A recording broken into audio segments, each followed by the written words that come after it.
Y la idea es esa. Como sabéis, tenemos la suerte de pertenecer a una falla de las pocas de Valencia que tienen más de 100 años. De hecho, nosotros estamos cerca ya de los 150.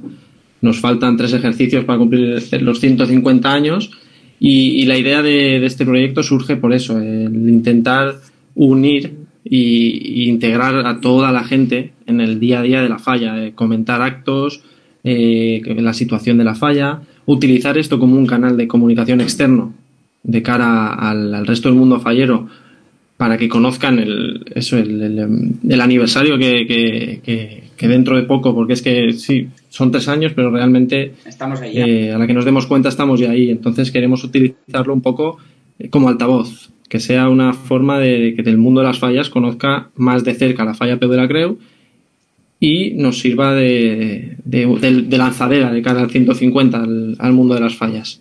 Sí, eso es, como ha dicho Manu, pues es una plataforma de comunicación no solo con nuestros falleros, sino con todo el mundo fallero en general o con nuestros sponsors o colaboradores más estrechos. También